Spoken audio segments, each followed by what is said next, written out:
How do you do, neighbor? It's Berean Spirits time once again. The boys have gathered around and they're ready for you. So join in, make comments, and study with the guys as they try to study as the Bereans did in Acts chapter 17. And now, here's the guys. To another episode of the Berean Spirits. My name is Chris Peltz. I'm the evangelist with the Southside Church of Christ in Springfield, Missouri. And as always, we have Mr. Josh Thornhill with the Brookmead Church of Christ over in Johnson City, Tennessee. Josh, how you doing, brother? I am good. Glad to hear it. That's about it, though, right? Maybe. Okay. We got Richard Dodson with the Kearney Church of Christ up in Kearney, Missouri. Rich, you doing all right, man? Getting settled in my new office. Yeah. Oh, I'm doing pretty good. Yeah. Trying to get everything situated. Okay. So you put your blankie down. Yeah. I'm downstairs in the basement and I'm not used to, it's cold down here. So Yeah. I keep a blanket to keep me warm. Right. That's where your wife sends you whenever. Yeah, pretty much. Yeah. And then we got Chris, whose image is froze up. Yeah. I don't know what's going on with that. That's strange, but at least you can still hear me, right? Yep, we can hear you. Yeah. So that works. Oh man. Well, I guess we can just jump right into our study this morning because I think there's probably a lot we can say about this particular subject of cheating God. And this is something that I think is important for us to look at for a couple of reasons. One of which is the fact that there are so many different ways that sometimes we try to justify the things that we do. And in doing so, we may unknowingly be cheating or robbing God of what is due him, the honor that's due him, the glory that's due him, and the effort that we are supposed to be putting forth for him. And I think it manifests itself in many ways, especially for those who have, I shouldn't say especially, but certainly for those in secular work as well, in how it is we labor for for our employers and things of that nature.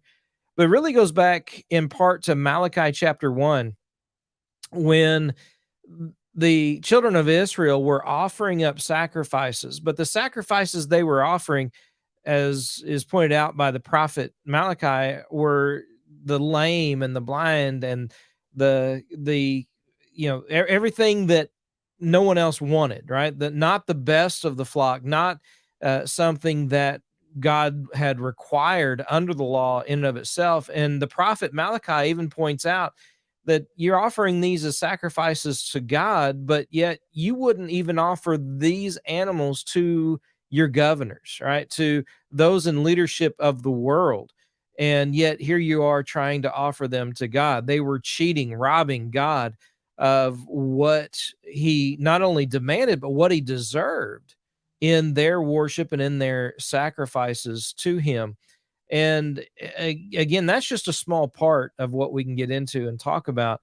But Romans chapter 12 tells us that we are to offer ourselves as a living sacrifice. So in Malachi, here they are offering up, dead sacrifice. They're killing these animals, offering them as sacrifices.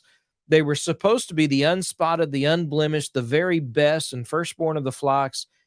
And in like manner, when it comes to our living sacrifice, we're supposed to be giving God our best. We're supposed to be doing our best for the Lord and glorifying him according to his will under the new covenant in Romans 12, verses 1 and 2, where we're not to be conformed to this world, but transformed by the renewing of our mind. Again, offering ourselves as a living sacrifice to him. And anything short of that, it could very much fall into this category of robbing or cheating God. So, Richard, I'm going to throw it to you at this time and just kind of, when it comes to this particular idea, what are some things that come to your mind? Well, I think about how nobody likes to cheat. And, we talk about that all the time in the secular world. People get upset in politics, for instance. People have been yelling about, uh, various cheating taking place in elections. Yeah. And yes, there's different things that take place. Of course, if you watch the old Western, you can't help but think about the uh, card players and how somebody might have a card up their sleeve or something. And, of course, the gunfighter will get up and say, "You've been cheating." And of course, a gunfight takes place. Nobody likes to cheat. Nobody does. And that seems to be, everybody just feels like they're being slighted. And then of course we see cheating taking place all the time with people cheating on their taxes, people cheating on their mates, like you pointed out, cheating their employer. Cheating has gotten to be such a common thing. I even knew a Christian who changed his odometer on cars he was selling. Whenever he had a car to sell, he would roll back the miles on the odometer, which was cheating. And so, they didn't think anything of it. They were totally uh, obtuse, I guess you would say, to cheating other people. And the danger with that is sometimes, as you pointed out, we can cheat God. And sometimes, sometimes we do that even knowingly. Now that passage you quoted in Malachi, that's Malachi 1:14. These people even knew they were cheating because it says, "Cursed be the cheat who has a male in his flock and vows it, and yet sacrifices to the Lord what is blemished." So, I mean, they are promising something and not giving what the Lord, what was vowed to the Lord.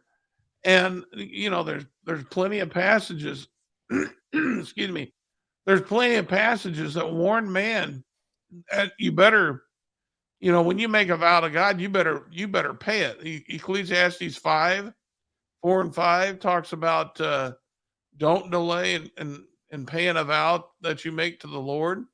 You got to be really careful about making sure that you don't cheat God, because when you start cheating God, then you got to start thinking about how you feel when you get cheated. Well, how do you think God feels? Because nobody should ever cheat God. He's so full of grace and love and goodness that, why would we ever want to cheat him? But yet again, this idea of cheating gets so much ingrained in our practices that we don't even think about cheating God. And that's a really sad thing. It's from what you said, Romans 6, there in verse 1, where Paul asked that rhetorical question, shall we sin that grace may abound? You could almost rephrase that to say, should we cheat God? And Yeah. really, that's what that boils down to, isn't it? Yeah. That's exactly what we're talking about. We're talking about not giving God what we promised to give. We're not dealing honestly with Him, and all too often, I mean, some men act ignorantly. The apostles told those that gathered on Pentecost, that they'd acted ignorantly in killing Jesus. So I mean, there are those who ignorantly slight God, and because of that, in that case, the Lord, did extend grace to allow them an opportunity to be able to hear the gospel and to repent. But yeah, some people know better, and that's a scary thing when you get into a position where you're going to cheat God. Yeah, then you're facing His wrath, and that's not a good place. That puts you in danger of judgment. And Josh, I mean, that's one of the biggest things about having a renewed mind, because isn't the whole, the pressure put on by the world is to get ahead almost by any means possible. I mean, to do what you can for number one, look out for number one, you just it's really becomes selfish, doesn't it? Yeah. Don't start that again. Okay. uh, You're right, and I think partly it demonstrates how counterintuitive the gospel can be. yeah. Because that's what we think of as far as a man-made standpoint. But from the gospel standpoint, it's really just the opposite as far as getting ahead and being considered great within the kingdom. Um, I think going back to that verse in Malachi that you were speaking of, I think there's a lot of good thoughts there, especially as there's that kind of conversation going on where God's asking, "Where's my honor?" And Israel's like, "Well, how have we despised you?" And God says, "You're presenting defiled food on the altar." And they're like, "The table of the Lord is to be despised." And they present the blind for the sacrifice, and of course, as you mentioned there, they're offering the leftovers. They're offering God what's left over, and as Chris pointed out, they're offering to God what nobody else would want. Whereas what God wanted is He wanted the very first, the very best, to be given to Him because it was a sacrifice. And yet Israel had got to the point where they were just giving leftovers. And I think that the challenge, the danger for us is we can get to that very same point in our service to God as we present ourselves as the living sacrifice.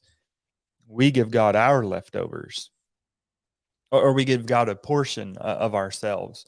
I think it's 1 Corinthians 6 where Paul says, "You were bought at a price, therefore glorify God in your body, which belongs to God anyway." Yeah. Could you imagine going to the grocery store and you buying a pie and you take it home and you open up the package and you find that there's a chunk missing? You'd be rather upset, right? And rightfully so, because you paid for a whole pie and you kind of deserve to get a whole pie, right? You should get what you paid for. And if Jesus has purchased us with his own blood, and if we've been bought with a price, should we not give all of ourselves to the Lord? And I guess we could go into some of the ways in which we can give God our leftovers, but I think that's one of the ways that many people would cheat God is by not fully devoting themselves to Him, giving God a portion of their life. As I've kind of heard before, God wants full custody, not just weekend visits. And when we try and give Him just the weekend visits, we're cheating Him out of what He rightfully deserves. And I think Richard was right in that he was talking about you're not giving God what you promised, but you've also not given Him what He deserves. Boy, that was And hard that's for the you to way in which say. we can cheat Him. What's that? That was hard for you to say right there. I know it. I Richard know. was right. you were. I could tell the hesitation. I'm a little lightheaded from that, but But yeah, I think yeah, absolutely. I think you're both right on that. And I think about David, and I can't remember. I'm struggling now. I'm a little lightheaded myself. Where it is where David went to offer a sacrifice, and when he gets to a certain man's house, the man's like he was going to give David everything that he needed. And David's like, no, no, no, I can't do that. I can't offer that to God because it costs me nothing. Right. In other words, what David was saying is, I'm not going to cheat God by offering Him your stuff. Right. This needs to be my sacrifice that I'm going to offer. So it needs to be with my, something that I have that it belongs to me. And so he goes, I will pay for that. I will buy these things. I'm not just going to take from someone else and offer it. And when it comes to the weekend warrior, so to speak, that's part of that idea is trying to, when we try to add God to the rest of our lives rather than changing our lives to glorify Him, we are robbing Him, cheating Him out of the service and the glory that He deserves. First Corinthians and First Corinthians chapter 11. Paul, I hope I'm not muted. No, you're good. Okay. 1 Corinthians chapter 11. I was going to say earlier, and I muted myself, but when you were talking about Josh admitting I was right, I said, Josh is getting older. He's becoming a little wiser in time. in time. But in 1 Corinthians chapter 11, Paul says that we are to be imitators of him as he is of Christ. Yeah. Well, in 2 Corinthians 7 and verse 2, notice what he says to the Corinthians: make room in your hearts for us. We have wronged no one. We have corrupted no one, and we have taken advantage of no one. In other words, he didn't cheat anybody. And we're not just talking about cheating God. They didn't cheat anybody, but that would also include God. They didn't take advantage of anyone. And so that needs to be the Christian's mindset, first of all, is we're not going to cheat anybody. We're going to deal honestly with all men, because that's going to help us deal honestly with God. If we're cheating men, again, it can become a habit. And if it becomes a habit, you can find yourself becoming someone who cheats God. Mm-hmm. And that's something, you really need to be careful about. Look at Ananias and his wife. Ananias, and Sapphira there in Acts chapter 5. Yeah. Isn't that a good example? Absolutely. I mean, that's exactly where I was thinking of going. Go ahead. I'll let you go there. A passage I got in mind is Ezekiel 16 and verse 17, when the Lord said, you took your beautiful jewels of my gold and my silver, which I had given you, and made for yourselves images of men, and with them played the whore. So, I mean, all throughout we see in the Bible examples of those who cheated God. And so cheating is never good with other people or with the Lord. And so, and I'll let you go to Acts chapter 5, but yes, we need to be very careful about that. Well, Acts chapter 5, I think, is a great example for several reasons, but here's a couple of the main ones. First of all, their cheating God had nothing to do with the money they withheld, right, in and of itself. No, it was their own. That's right. It was theirs, right? They could do with it as they wanted. But when you look at what was taking place, and in the context, we have Barnabas, for example, who had sold a lot of land and gave all those proceeds to the church in Jerusalem, and was recognized and praised for it. And then here comes Ananias and Sapphira, and that's, they claim to do the same thing. Now, why did they do that? It was a vow. They were making that vow, even though they were doing it for man's glory. They were still putting it out there that, hey, we're giving this to God. We're giving it all to him. And they're giving it all, right? Yeah. That's the claim they made. And so not only were they robbing or cheating God in that aspect, because they were lying about it, which Peter confronts them on, but then they're also, trying to take glory, right? They wanted the glory.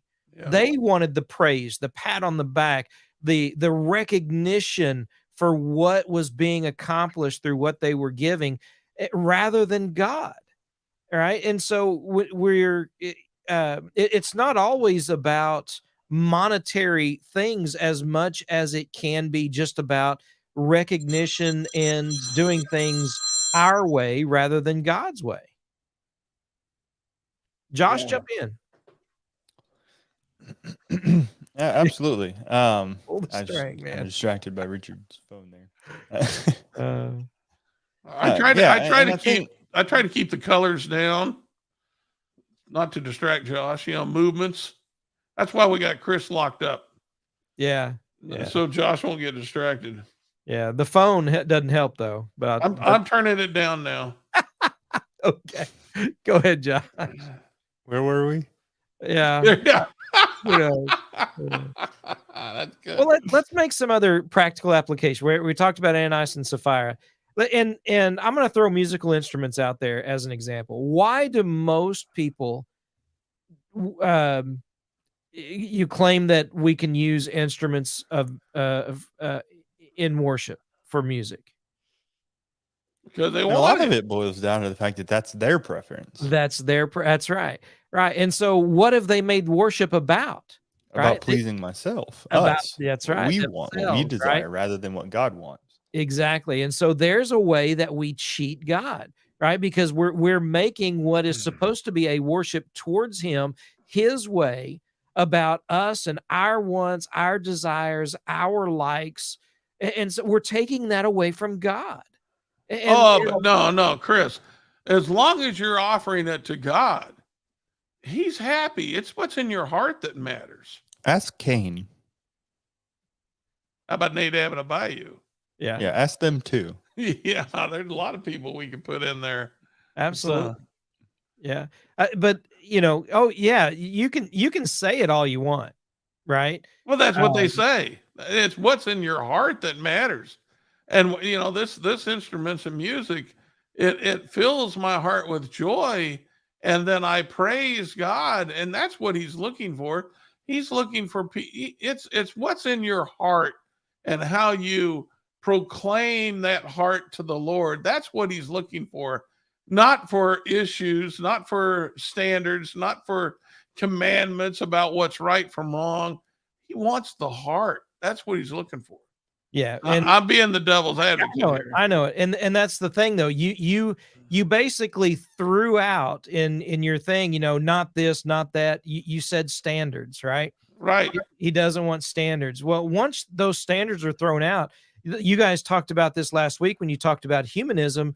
Where's the standard? What standard are we going to use to determine morality, to determine right and wrong, and to determine what is pleasing to God? Because what I may want is going to be different than what you may want. Well, that's just it. Who's God and who isn't? That's right. I mean, I say this all the time when we're talking about instrumental music. I'll ask somebody, what's my favorite music? And if I don't tell you, you don't know. So, I mean, if you want to play music for me, I may not like it.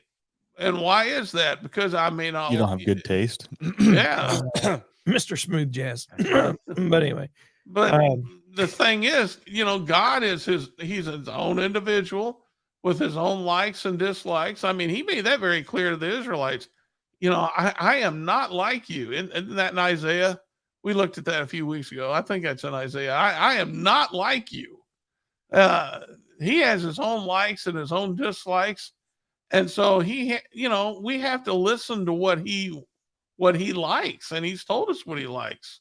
Yeah. And so, yeah, that's gets back to you're cheating God out of what he wants. And again, he's God, we're not. And since he's God, automatically our knee should bow to his will. Yeah.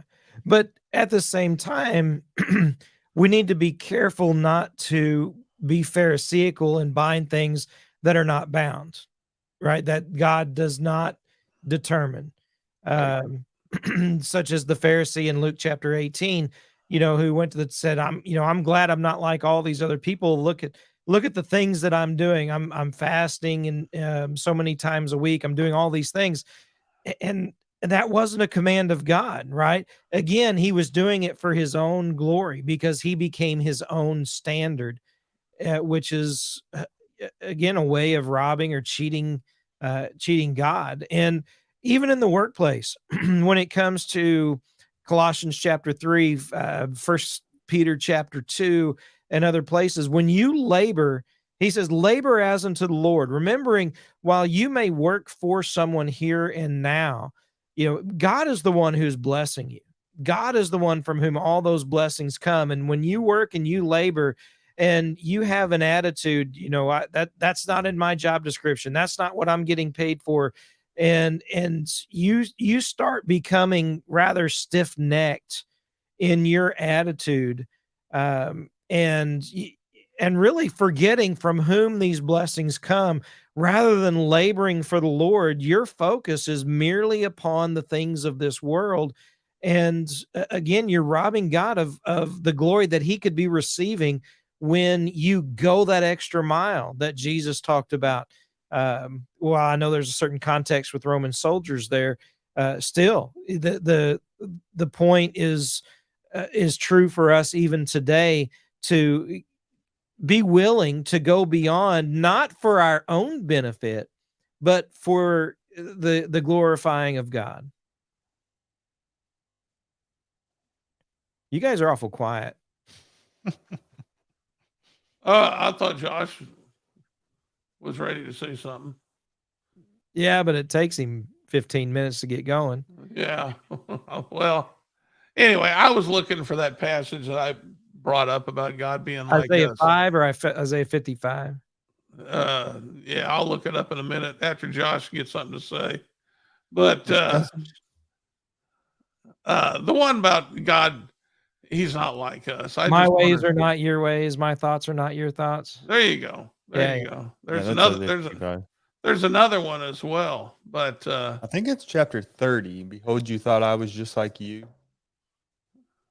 Yeah, I mean, there's a lot of them, right? I mean, listen, this is not a new problem, right? I think that illustrates that point very well, because going all the way back to, the divided kingdom, and we could go back even further to David and others, that this is what they were going through. This is what people were dealing with, struggling with, and trying to get trying to do things their own way.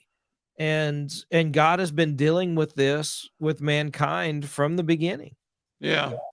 Now, if you think about our show, for instance, the Berean spirits, it's titled because of that, what we read about the Bereans in Acts 17. And an apostle came to them, Apostle Paul came to them preaching the gospel.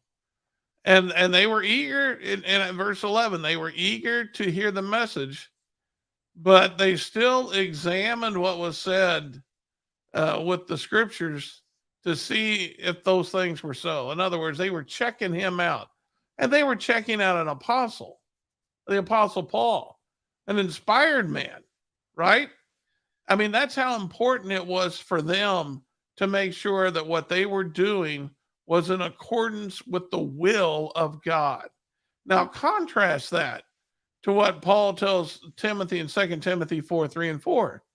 The time is coming when people will not endure sound teaching, but having itching ears. So there's your motive. They want something else. They will accumulate for themselves teachers to suit their own passions, and they will turn away from listening to the truth and wander off into myths. And so, going right back to what you said, Chris, that is cheating God, is when suddenly you don't like his terms. You don't like what he's setting forth. And so now you're going to look for your own set of teachers so that you can justify what you want to do. And so what you're actually saying, when that takes place in your life, you're saying, I don't like how God's doing things. God, I want you to scoot over on your throne there. I'm going to take a seat, and I'm going to start doing it the way I want to do it. Now, again, who's God and who isn't? And God's not going to move. I got news for you. He's not coming off that throne. He is God. You're not. But yet what you're trying to do is usurp his authority. And when you do that, you are taking something that belongs to him. You are cheating God. Josh, go ahead.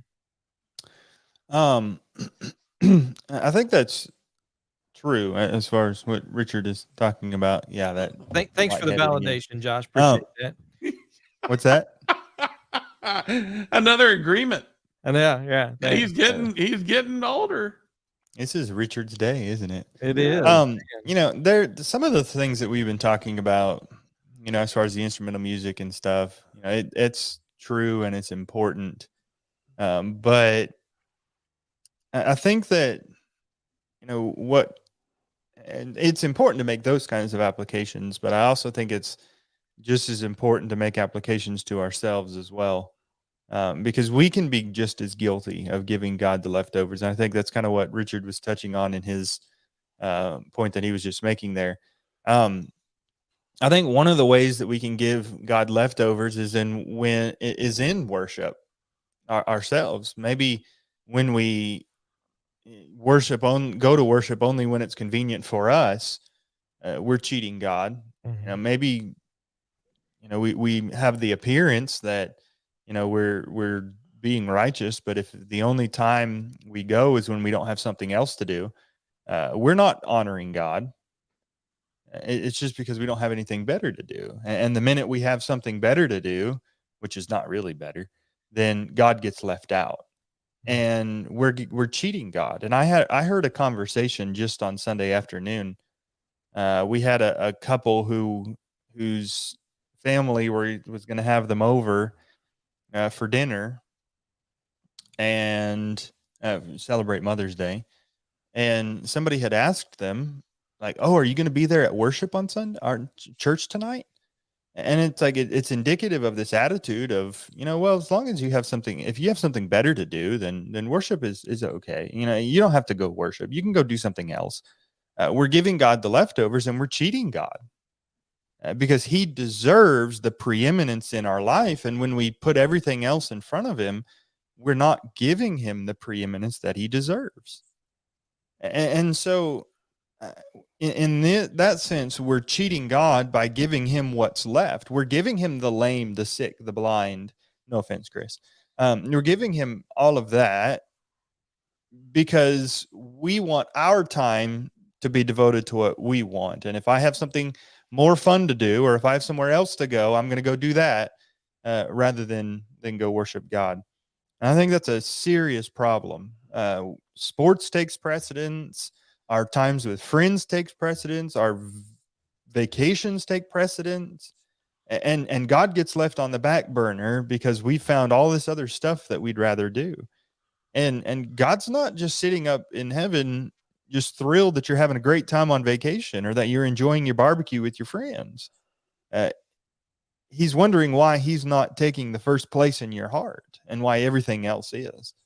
Yeah. And so I think that's another way in which so many have cheated God, and they think that, there's nothing wrong with what it is that they're doing.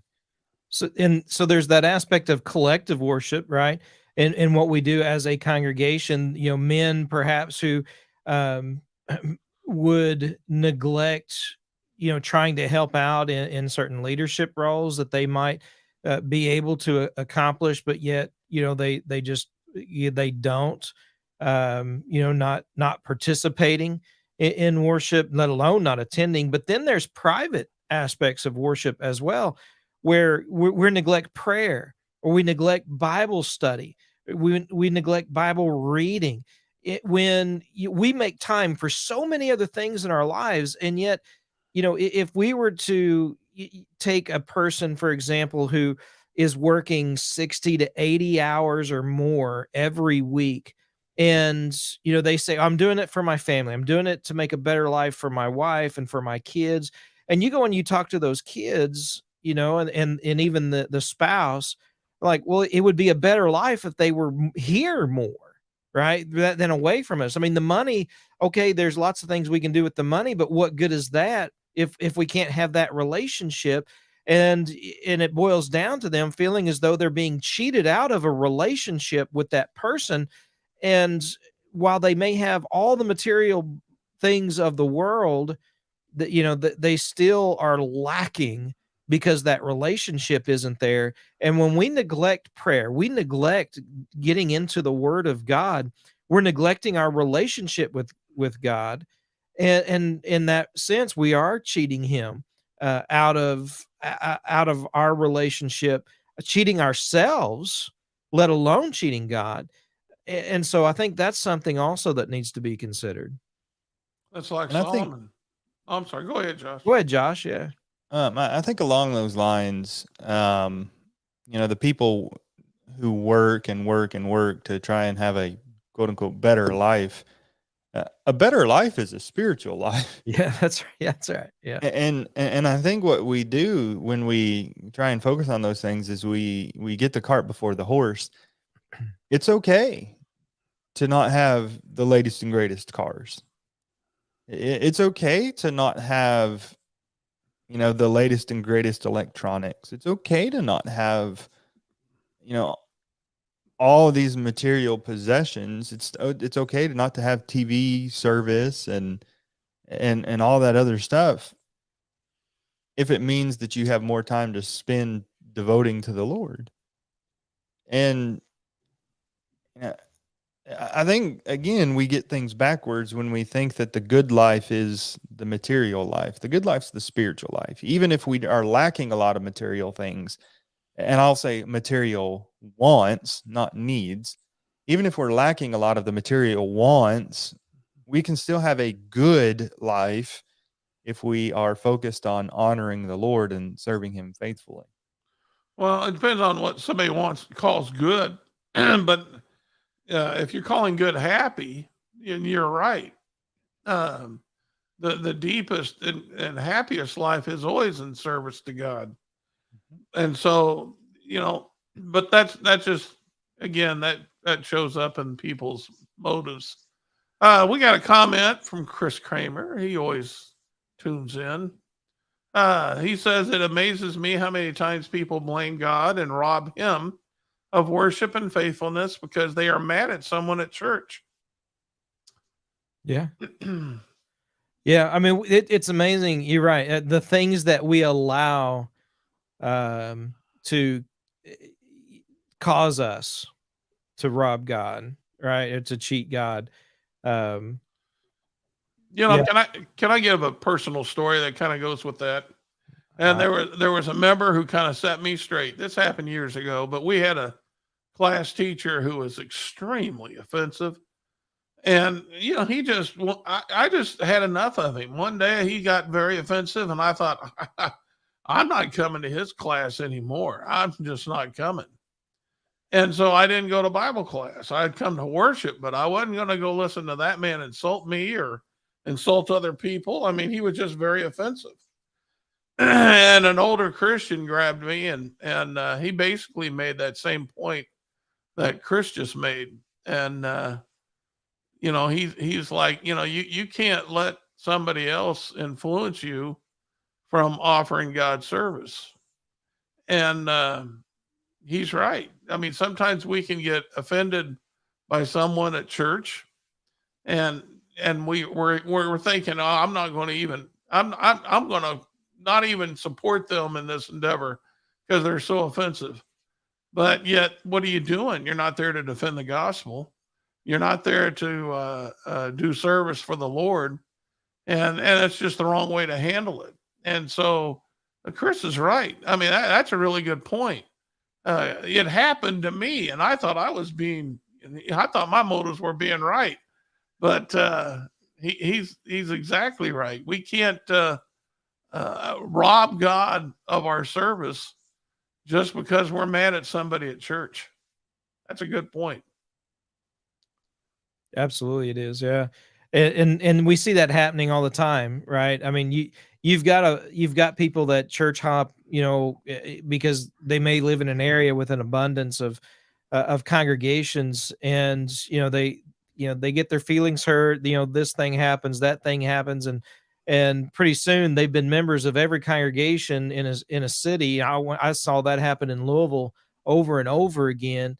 And people just kept running away. And it really, the idea seems to be they're trying to find out, or they're in it for themselves rather than for God. And again, I think all this comes down to selfishness, right? I mean, why does anyone cheat in the world, right? Just worldliness, and at poker, in card games, as Richard had brought up earlier. We're always trying to look for that angle or that way to benefit ourselves, right? That's what it comes down to. It comes down to selfishness. It comes down to a lack of faith. It comes down to just God not being in the picture.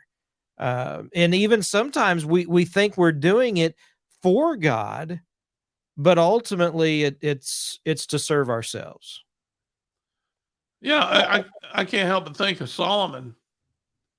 When he was when they put the ark in the temple, I guess they were dedicating it. But remember, he said that part of his speech was that they need to be wholly true to the Lord and walking in His laws. And but even with Solomon, after he said that to the Israelites, I mean, what happened?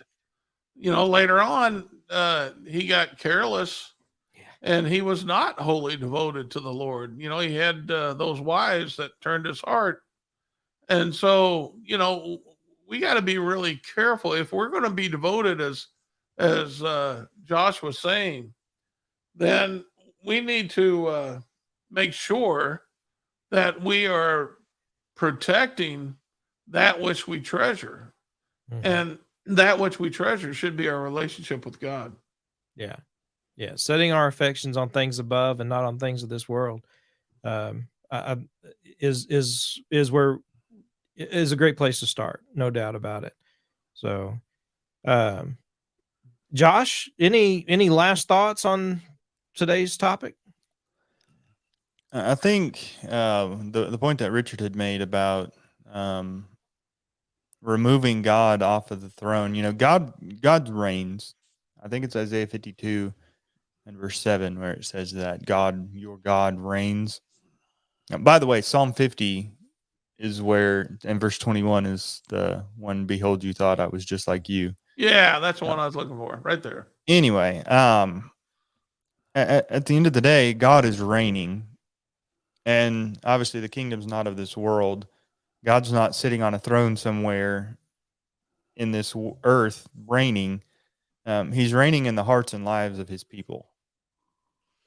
And we can surrender ourselves to him and give him our complete and total devotion and allegiance, or we could serve ourselves, and of course we'll suffer the consequences when we do.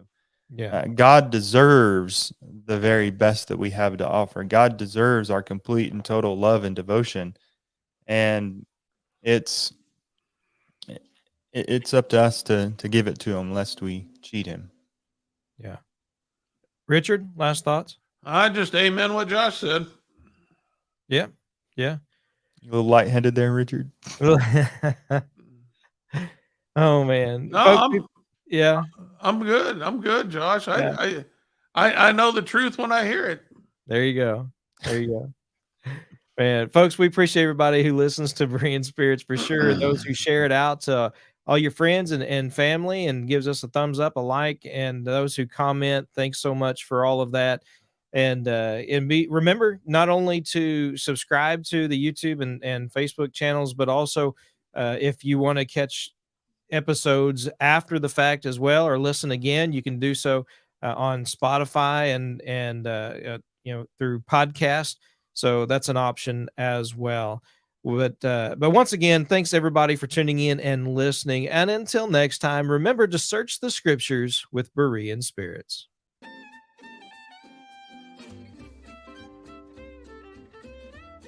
Well, folks, that's all for today.